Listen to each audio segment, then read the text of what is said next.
Hello friends, आप सब कैसे? उम्मीद करते हैं कि आप लोग स्वस्थ होंगे। झारखंड उत्पाद सिपाही और फील्ड वर्कर की परीक्षा बहुत जल्द होने वाली है। यदि आप लोग इस चैनल में नए हैं तो चैनल को सब्सक्राइब कर ले। मैं आप लोगों के लिए रोज एक नई वीडियो लाता रहूंगा। तो चलिए दोस्तों, देर न करते हुए आज के इस महत्वपूर्ण सेशन को शुरू करते हैं। पहला नंबर प्रश्न है आपका। देखिए दोस्तों, यहाँ पे 31 नंबर प्रश्न, फर्न किस वर्ग में आते हैं? तो फर्न आपका किस वर्ग में आते हैं? तो यह आपका टेरिडोफाइटा के अंतर्गत आते हैं। और एक चीज बताते हैं दोस्तों आप लोगों को, तो यह आपका बीज रहित तथा पुष्प रहित होते हैं। ये भी आप लोग याद रखिएगा। 32 नंबर प्रश्न देखिए। निम्नलिखित में से कोशिका का नियंत्रण कक्ष किसे कहा जाता है? तो निम्नलिखित में से कोशिका का नियंत्रण कक्ष किसे कहा जाता है? तो यह आपका केंद्रक को कहा जाता है। Answer number A. 33 नंबर प्रश्न देखिए। अदरक का विकसित रूप क्या है? तो अदरक का विकसित रूप आपका क्या होता है? तो यह होता है आपका तना। Answer number D. अदरक का विकसित रूप आपका क्या होता है? तना, और जिसे हम लोग राइजोम भी कहते हैं। 34 नंबर प्रश्न देखिए। निम्न में से कौन कीटभक्षी पादप नहीं है? अच्छा, निम्न में से कौन सा कीटभक्षी जो पादप नहीं है? तो वो है आपका अमरबेल। यह आपका कीटभक्षी पादप नहीं है। 35 नंबर प्रश्न देखिए। मशरूम की खेती किसमें उपयोगी नहीं होती है? तो मशरूम की खेती किसमें उपयोगी नहीं होती है?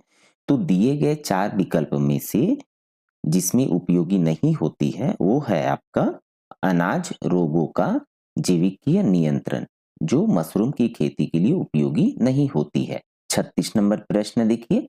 निम्न में से कौन सा जानवर अधिक गर्मी सहन कर सकता है? तो निम्न में से कौन सा जानवर जो आपका अधिक गर्मी सहन कर सकता है? तो यह है आपका बकरी। Answer number C. 37 नंबर प्रश्न देखिए।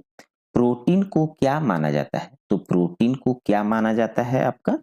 तो प्रोटीन को आपका निर्माण खंड माना जाता है। Answer number A. 38 नंबर प्रश्न देखिए। आहार नली में स्टार्च के पाचन में अंतिम उत्पाद क्या होता है? तो आहार नली में स्टार्च के पाचन में अंतिम उत्पाद आपका क्या होता है? तो यह होता है आपका glucose. Answer number A.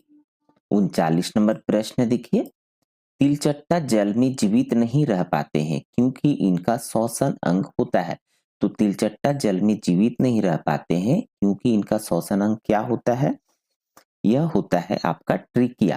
Answer number B. 40 number प्रश्न देखिए। सामान्य मनुष्य में कुल कितने गुणसूत्र होते हैं? तो सामान्य मनुष्य में कुल कितने गुणसूत्र होते हैं? तो यह होते हैं आपका 46। Answer number B. 41 नंबर प्रश्न देखिए। एक वास्तविक गैस आदर्श गैस के रूप में कार्य करती है। तो एक वास्तविक गैस आदर्श गैस के रूप में कार्य करती है आपका। Answer number A. निम्न दाब और उच्च ताप पर एक आदर्श गैस के रूप में कार्य करती है। 42 नंबर प्रश्न देखिए। निम्नलिखित में से कौन सा विकिरण उपग्रह संचार के लिए प्रयोग किया जाता है? तो निम्नलिखित में से कौन सा विकिरण उपग्रह जो संचार के लिए प्रयोग में किया जाता है? तो यह है आपका सूक्ष्म किरणें, जो उपग्रह संचार के प्रयोग में लाया जाता है। 43 नंबर प्रश्न देखिए। निम्नलिखित में से कौन सी घटना प्रकाश की अनुप्रस्थ प्रवृत्ति को दर्शाती है? तो निम्नलिखित में से कौन सी घटना जो प्रकाश की अनुप्रस्थ प्रवृत्ति को दर्शाती है? तो यह है आपका आंसर नंबर डी, ध्रुवीकरण, जो प्रकाश की अनुप्रस्थ प्रवृत्ति को दर्शाती है। 44 नंबर प्रश्न देखिए।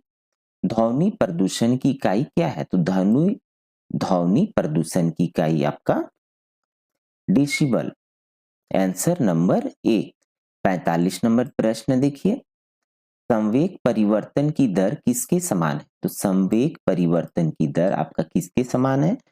तो यह है आपका बल के समान। Answer number C.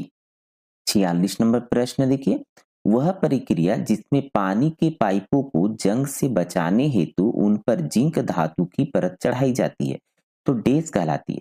देखिए वह प्रक्रिया जिसमें पानी के पाइपों को जंग से बचाने हेतु उन पर जिंक धातु की परत चढ़ाई जाती है उसे कहा जाता है, तो उसे आपका यशद लेपन कहा जाता है। 47 नंबर प्रश्न देखिए, निम्न में से किसमें कार्बोक्सिलिक समूह उपस्थित नहीं है? तो निम्न में से किसमें कार्बोक्सिलिक समूह उपस्थित नहीं है? तो यह है आपका आंसर नंबर ए, पिक्रिक अम्ल में। 48 नंबर प्रश्न देखिए, ढलवे लोहे में कार्बन का प्रतिशत होता है, तो ढलवे लोहे में कार्बन की प्रतिशत आपका कितना होता है? तो यह होता है आपका 3 से 5%। Answer number A. 49 नंबर प्रश्न देखिए, मोटर गारा को पानी रेत तथा डेस का मिश्रण कहते हैं, तो मोटर गारा को पानी रेत तथा किसका मिश्रण कहते हैं? तो इसे हम लोग कास्टिक चूना में आपका गाढ़ा पानी रेत का ही मिश्रण होता है। 50 नंबर प्रश्न देखिए, प्रकाश क्वांटा के संचरण को परिभाषित कर सकते हैं, तो प्रकाश क्वांटा के संचरण को परिभाषित कर सकते हैं आपका, और इस प्रश्न का जो सही आंसर है दोस्तों, आंसर नंबर ए, फोटोन। तो चलिए दोस्तों, फिलहाल आज के लिए इतना ही। कल फिर मिलते हैं किसी नए वीडियो के साथ में। वीडियो पसंद आने पर लाइक, कमेंट और शेयर करना न भूलें। धन्यवाद।